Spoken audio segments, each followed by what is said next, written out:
Oh, yeah. Woo! Hello, everybody. Welcome back to the Disciple Me Now podcast. Really hope that you enjoyed last week's episode. And we have an episode for you that we are calling the Discipleship DTR, which if you are too young or too old, that means determine that relationship. I would say define the relationship. Oh, okay. Define, determine. Yeah, defines it better. It was really big when I was in college. Define the relationship. And you always have to do that, especially at a Bible college. Yes, true. But people would always say, "Oh, I'm gonna have a DTR," but then they'd be like, "Del Taco run." Oh, wow. Yeah, it was, we don't have a lot of Del Tacos little here, joke so in my college. That's awesome. But before we get started, please go ahead and hit the subscribe button. Share this with somebody. Let them know that you're listening to it. We're so grateful for all of our viewers, all of our listeners. Man, it just is awesome that we have people on the journey with us. So we're going to talk about the Discipleship DTR. Man, we talked about what that kind of looks like, or is that needed, a couple of podcasts ago when we said that some people are ready for discipleship moments, but others are ready for a discipleship relationship. And I believe, obviously, there is a difference. And for those that may be ready for not just discipleship moments, but actually to enter in to a Paul and Timothy, Jesus and the disciples, right? Even a Elijah and Elisha type of relationship, mentor relationship, I think that it's probably good to have some type of defining the relationship of what does that mean, what does that look like, and so we're going to talk about that. Yeah, so we also talk a lot about covert ops discipleship. Oh yeah. So like discipling people they don't even know. So this is different than that. This is sitting down with someone and saying like, hey, I want to disciple you. Or you going to someone else and saying, hey, I want you to disciple me. Yes. And actually having that conversation and like bringing clarity to that relationship. So I think that the reason why I am a big advocate for this is because I believe that at some point there needs to be a little bit of that conversation. And I'll kind of Scripture, what I see is, let's take Elijah and Elisha. Man, when Elijah came, put his cloak on Elisha, which everybody knew in that time was like the passing of the mantle, the like, hey, come and follow me. Jesus, obviously is a little different, and you can speak to this, Nathan, but he asks his disciples, hey, come and follow me. And there was, I believe, a little bit of this is a specific relationship for a specific purpose. And I think that it helps with intentionality, and I think that it helps with accountability when we actually have those certain conversations with our disciples. Yeah. I feel like, so if you look at the time around when Jesus was walking the earth, a lot of people called him rabbi, called him teacher, and it was normal for a teacher, a rabbi, to take disciples, taking people who would learn from that person for the purpose of then, when that person's gone, they would essentially become like the next rabbi. Yeah. And so a lot of Pharisees had their own disciples too. Oh. John the Baptist had his disciples. Yep, yeah. Exactly. The difference that we see with Jesus' disciples, or at least his close 12 disciples, and what we have today is we don't get to live with the people that we're discipling. That'd be weird. Yeah. Although it could be pretty effective. It could be effective. Yeah. Or also cult leaders have tried that. Yeah. We won't go there. No, but let's just not do that. But where do you want to start with this? I think I think that people that are listening are kind of possibly in this question or this conversation, or even in their own minds of like, okay, I've been covert ops discipling someone, right? Should I have the conversation with them? Should I not? Does it need to go a little further or a little more in depth or a little more intense, I guess, or Okay, whatever? this is a good point then. Okay. So covert ops discipleship can happen. It can be effective, right? You can be discipling someone without them even realizing it. But this discipleship DTR moment, in my opinion, I would almost say it's better to have the discipleship DTR moment if there was no covert ops discipleship happening beforehand. Okay. Explain that. Okay, so let's say that like I really want to be discipled by someone, or I really want to go disciple someone else. Okay. And I don't really have that real relationship with them yet. Then my advice to that person, or to myself in that case, would be to put myself in a situation in the church where I can be interacting with that person, around that person. And if you get to the point where you want to make that relationship more clear, more defined, I think it's helpful to have that discipleship DTR, have that conversation where you're making things clear of like, hey, Jackson, I really want you to disciple me. I really respect this, and this about you, and I'd like to learn this from you. Would you be willing to consider discipling me? Okay. I think that's really great because you don't already have a relationship that you've been working in, and so you can like clarify things from the beginning. Okay. If you've already been doing this covert ops discipleship thing, and then you go to someone and say, hey, like, I want to disciple you, then oftentimes what I've seen is the person says like, I thought you already were discipling me. Ooh, awkward. Yeah, and it does make it a little awkward. Or they'll be like, okay. Yeah, or they might not really like, they might not really know how to handle that situation. Okay. Right? So here's a follow-up question. Okay. What if your covert ops discipleship isn't? So I agree with you. Okay. If your covert ops discipleship is working, it's like you shouldn't change anything. Like why try to fix what's not broken, right? Yeah. Like what's the need in saying like, hey, I'm going to disciple you when you've already been doing that, it's working, they're growing, all of those things. What if though somebody you're trying to covert op disciple them, but it's really not working. Like they're not catching it, or maybe they're like not dropping hints or whatever, or you're dropping hints. Like it's really not being taken. Is it worth it to have a conversation of, hey, I see potential in you. Hey, I just, whatever. I wanted to pour into you. Is that something that you would commit to allow me to do or whatever? Yeah, What are your thoughts on that? I think that's a good reason to want to have that conversation. Okay. If you feel like, I'm trying to disciple this person like behind the scenes, and they're just not really catching on, like it's not really working for me to try to like sneakily like work my way into giving them advice and stuff because they're not expecting me to give them advice, then yeah, I think that's a good place to have a conversation, a DTR moment. But I think what you brought up is really good. A good question for everyone to consider is, does this relationship need to be defined? And if you feel like, this covert ops discipleship is working and we don't need to define anything because we can just like keep moving what we're moving with, then personally, I don't think it's needed.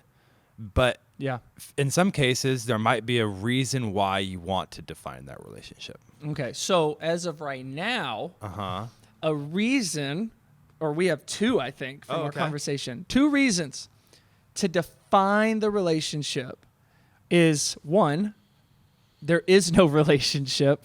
Okay. In a sense of like, there's nothing that has been like, whatever. Maybe God spoke to you to disciple that person, or maybe you just see, potential. And you see potential in someone, and you're like, this person, like, let's say I'm a pastor, and I see someone in my congregation that really wants to be a pastor too, and I know I could like have some really good things to help that person along, then yeah, that's a great person to seek out into a formal relationship. Okay, and then the second reason would be if our covert ops discipleship they're not really catching on, they're not really getting it. So we should at least have the conversation of, all right, this is what I see in you. This is what I'm wanting, I guess, to help with or to do or whatever. Okay. In your life. Is that something that you're interested in? Yeah.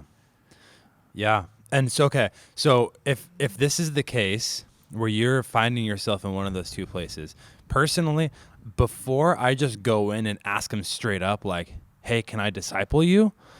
Or, hey, can you disciple me?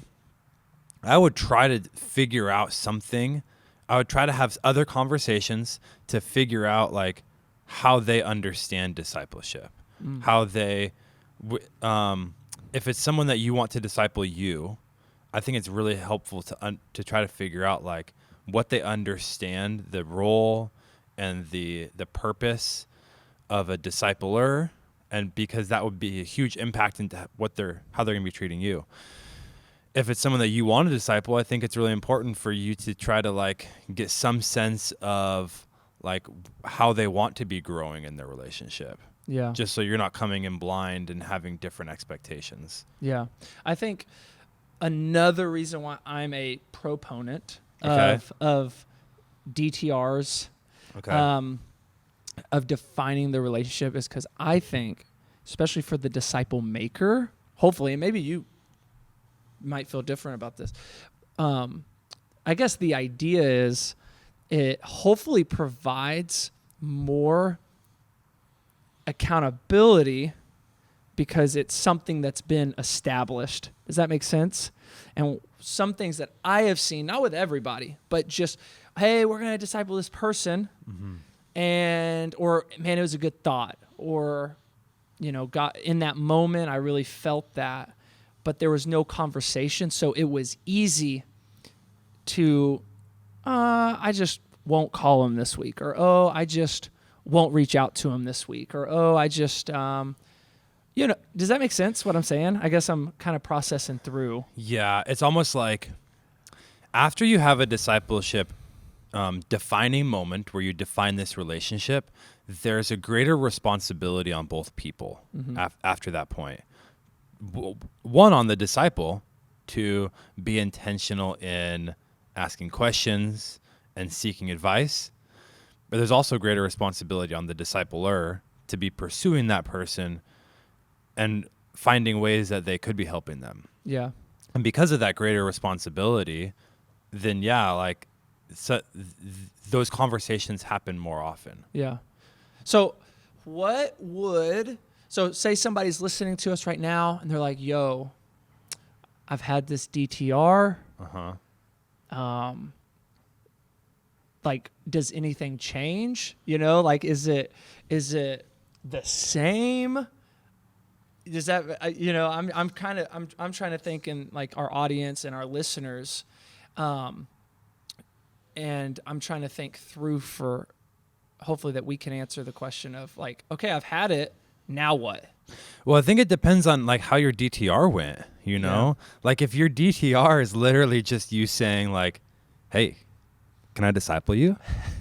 And this person's like, yeah, I would love that. And you're like, sweet, I'd love to disciple you too. Like, yeah, cool. Okay, bye. Then like neither of you knows what's like, what is the expectations of this relationship now? So, okay, you brought up something really good. Let's just help our audience. What does a good and healthy DTR conversation look like? Yeah. So, what does that look like? So I think a DTR has to go beyond, will you let me disciple you?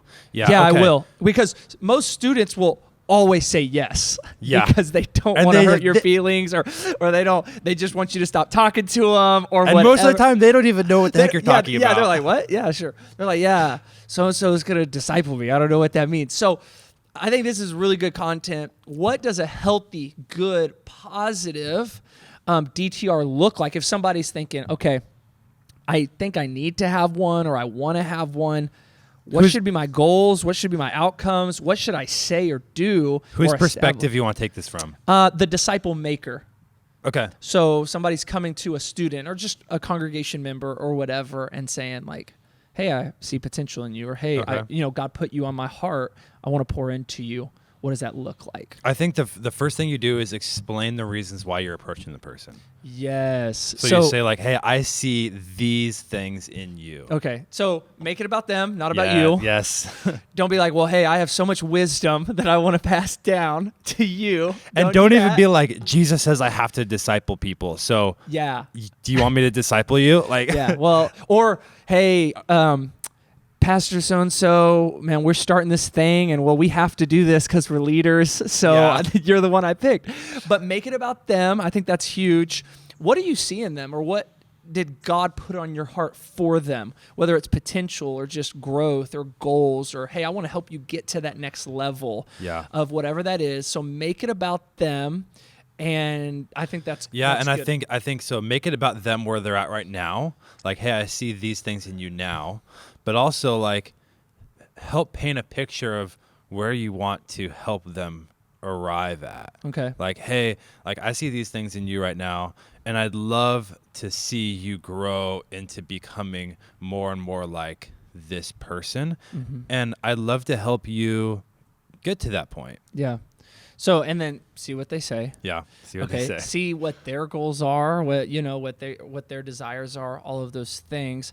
And then what I would say is, obviously you need to ask them, like, if they feel comfortable or okay, or if that's something that they're even wanting, like what that, are you wanting to be, I guess, invested in or poured into or something. And if you're approaching them, I think you have to know what you will contribute to the relationship.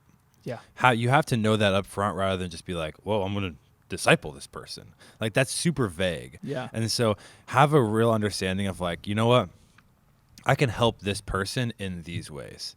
And you might, like, honestly, as you're discipling them, you'll probably find a bunch more ways that you're going to help them. Yeah. But you should have some idea of, like, what you're going to be helping them with, how you're going to be helping them, so that when they ask you, like, okay, well, what are we going to do? Then you know how to answer that question. So then come up with a plan. Yes. Or come up with goals, or not goals, but yeah, like you said, hey, I want to help you in inner healing, or I want to help you in just reading the Bible, or I want to help you in your prayer life, or whatever it might be. I want to help you. But then, I guess at the end of it, like, hey, come up with an intentional plan that your disciple, or the person that you're approaching, I should say, commits to. Yeah. We can't all, or pretty much not anybody can live with their disciples. Like, it's just not a thing anymore.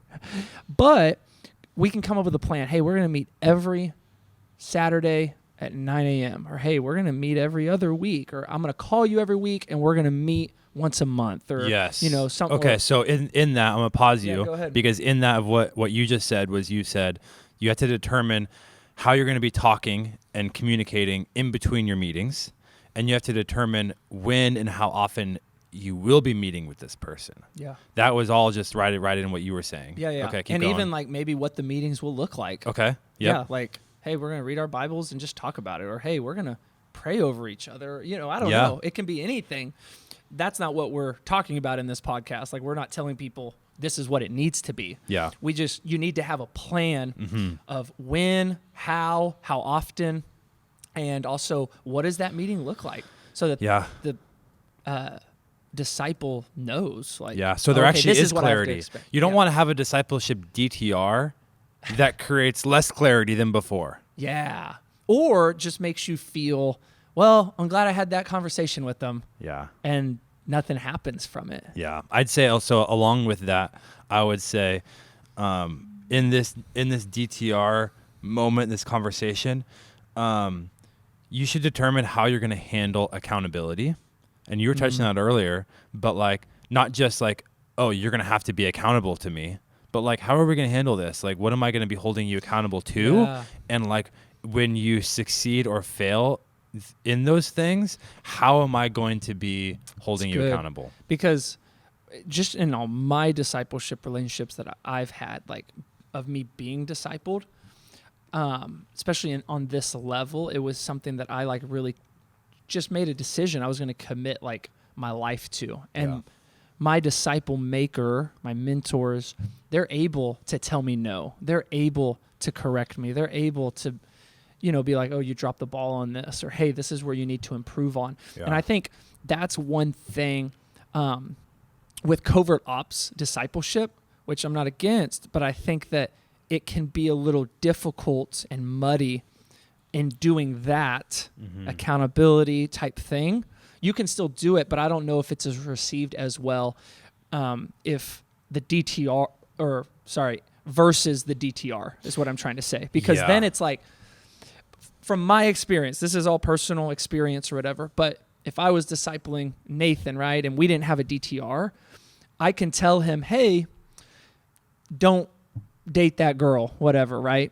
And then it becomes, in my opinion, a suggestion rather than, hey, I'm actually going to like listen and like receive what this person is saying into my life because they're a mentor. They're a voice in my life that I actually listen to. Does that make sense? Yeah, and I think this is where a lot of our differences on this topic lie, is because typically I approach almost all my discipleship relationships with like, I'm going to be giving you suggestions, even in a formal relationship, but like you might not go with all of my suggestions, right?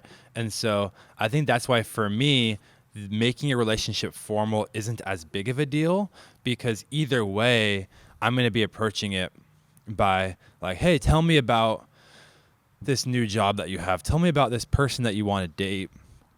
And I might give suggestions about how they can handle each of these situations, but I'm not going to be saying like, hey, well, here's what you need to do now. The benefit of discussing these things in a DTR moment and deciding like, hey, I want you to keep me accountable about the way I handle this job, the way I'm handling this relationship, how I'm reading my Bible. The reason why that's beneficial is because now every time that you have a conversation, have a check-in moment with this person, then they're coming to you and you're coming to them ready to talk about those things. And it's on the front of their mind, ready to listen to your advice on those things. Yeah. So that's why that thing could be beneficial. Yeah. So I think like coming out of this DTR conversation is, man, if your covert ops is doing well, you don't need a DTR necessarily. We need DTRs if it's somebody that we haven't discipled before, or maybe they're not catching a lot of what we're trying to do, or receiving maybe a lot of what we're trying to do. I think I would throw in there in the DTR moment is to develop your level of confidentiality. Mm-hmm. So if you're going to say, you know what, like we're going to be talking about some really heavy stuff and I want all of our meetings to really be confidential, versus, oh no, it's cool if you tell your wife the stuff that we're discussing, and making sure that you're on the same page with that. Yeah. Everything that happens, you need to make sure that you're going to be on the same page with your disciple. There you go. So that's how you know when to have a DTR. And I loved that hopefully we've given people that are having DTRs or going to have a DTR, what does a successful DTR look like? Okay. It looks like us speaking life into them of where they could go, what God has for them, not what we have to give. Yeah. But how we can help, defining when, how often, where, all of that stuff, defining accountability, defining, this is what I can hold you to, and then defining confidentiality.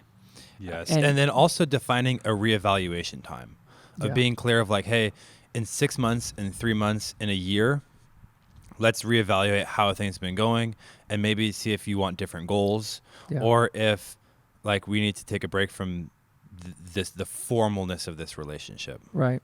So define, clarity, clarity, clarity, and actually make sure that your DTR conversation actually defines what the relationship looks like. Yeah. Not just that there will be a relationship, but that it actually defines what it looks like. Yeah. Any last thoughts, Nathan, I have about one. this? Do you have Go any ahead. last thoughts? I don't. Okay. So you leave us on this. Yeah, my last thought is I would say to be hesitant to be the one to give yourself the title. If you're discipling someone, then that's good.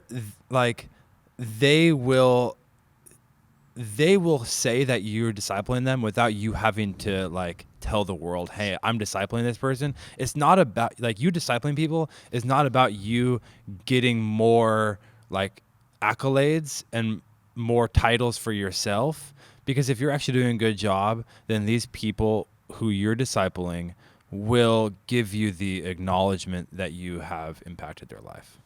Bro, that was good. Yeah? That's huge. Thanks. If you're discipling people and doing a good job, they'll tell people. Yeah. You don't have to tell people. I feel like love it's easy for people to like try to claim people. Be like, oh, this youth student is really growing a lot. Bro, I totally discipled him. That was me. And then you got these other youth leaders who are sitting there and be like, I thought I did something too. But you just let the student be the one to point you out and be like, hey, I love that leader helped me. That's huge. That's huge. We're going to kind of switch gears just really quick. We're going to do a fun segment like we always do every podcast. It will be random. It will be fun. And really what we're going to do, and you can even look them up as we do this, we're just going to pick like a passage or a verse. We're going to each do one Old Testament, one New Testament, and we're just going to see if we can guess what book of the Bible this is from. I'm going to go ahead and start, and I'm literally just picking this book, this chapter, and we're going to see if Nathan gets it. This is Old Testament. Are you ready? Sure. Are you sure? I don't know, man, but we'll give it a try. Okay, here it is. Okay. I'm going to read 2 verses to you. But now for a brief moment, the Lord our God has been gracious in leaving us a remnant. So that's a key word. Okay. And giving us a firm place in his sanctuary. So our God gives light to our eyes and little relief in our bondage. Though we are slaves, our God has not forsaken us in our bondage. He has shown us kindness in the sight of the kings of Persia. He has granted us new life to rebuild the house of our God and repair its ruins. Ooh, okay. So that's definitely sounding like either Isaiah, Jeremiah, Ezekiel, or Ezra or Nehemiah. Which one is it? I'm going to go with Ezra. You're right. Yeah? Oh, Hey, nice. He thanks, didn't think he man. was going to get any of these. Thanks. I picked a good one, though, with some key words for Ezra you. 5:7. 9. So Okay. 9, 8, 9. Okay. Let's see. Okay. So I will also give you a little bit more than just one verse. Okay. So this says, after seeking advice, the king made 2 golden calves. He said to the people, it is too much for you to go up to Jerusalem. Here are your gods, Israel, who brought you up out of Egypt. One he set up in Bethel, and the other in Dan. And this thing became a sin. The people came to worship the one at Bethel and went as far as Dan to worship the other. Jeroboam built shrines on high places and appointed priests from all sorts of the people, even though they were not Levites. Okay, I'm going to say 2 Kings. Oh, 1 Kings. Oh, that was so close. Oh, I knew it was That was pretty one good. of them. That was pretty I knew good. it was one of them. Okay, here's your New Testament one. Okay. I'm going to pick a good one for you. Okay, here we go. You ready? Mm-hmm. For in Christ, all the fullness of the deity lives in bodily form, and in Christ you have been brought to fullness. He is the head over every power and authority. In him you are also circumcised with a circumcision not performed by human hands. Your whole self, ruled by the flesh, was put off when you were circumcised by Christ. Okay, this sounds a lot like Paul. I mean, you had 2/3 of a that's guess true, for that's it to true. be him. That's true. I would narrow it down to either Romans, Galatians, or Ephesians. I'm going to go with Galatians. Colossians. Oh, man. All his work kind of sounds similar. It kind of does. Getting at that Jew Gentile. Yeah. All right. Yeah. Hit me Okay. with a New Testament one. Here we go. I am sending him who is my very heart back to you. This is New Testament? New Testament. Okay. I would have liked to keep him with me so that he could take your place in helping me while I am in chains for the gospel. But I did not want to do anything without your consent, so that any favor you do would not seem forced, but it would be voluntary. It's a prison epistle. Let me give you one more verse. Perhaps the reason he was separated from you for a little while was that you might not have him back forever, no longer as a slave, but better than a slave, as a dear brother. He is very dear to me, but even dearer to you. Okay. I hope I'm right. Okay. Philemon. Yeah, good job. That was good Love context, though. The Yes. slave. That was good. Okay, last one. Do you want new or old? Either one. Oh my gosh. This is supposed to be the random one, right? Yeah. Okay, I got you. You ready for this? Yeah. Hit me with it. It was just before the Passover festival. Jesus knew that the hour had come for him to leave this world and go to the Father. Having loved his own who were in the world, he loved them to the end. The evening meal was in progress, and the devil had already prompted Judas, the son of Simon Iscariot, to betray Jesus. Jesus knew that the Father had put all things under his power and that he had come from God and was returning to God. So he got up from the meal, took off his outer clothing, and wrapped a towel around his waist. It's one of four. Yeah, it sounds a lot like one of the Gospels. I'm going to go with Luke. John. Oh, man. I think I picked a story, though, that's in every gospel. I'm sorry. I was really thinking John, but then I just decided. All right, we're tied 1-1. Let's see if I can break this tie. Okay. Are you ready for this? This is going to be a really good one. Okay, anywhere in the Bible, right? Yeah, anyway. Okay. Blessed are those whose transgressions are forgiven, whose sins are covered. Blessed is the one whose sin the Lord will never count against them. I'm going to have to say Psalms because of the wording. I feel like I'm wrong, though. This was a trick question. It was actually, the Old Testament in the New Testament. It's actually Romans, but Paul is quoting Psalms. Oh! So I guess that counts. That's fine.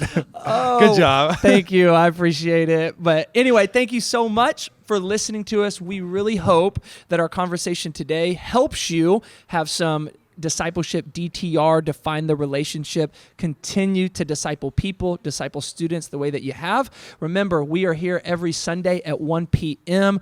Hit the subscribe button, hit the notification bell, and we will see you next week. Thanks, guys.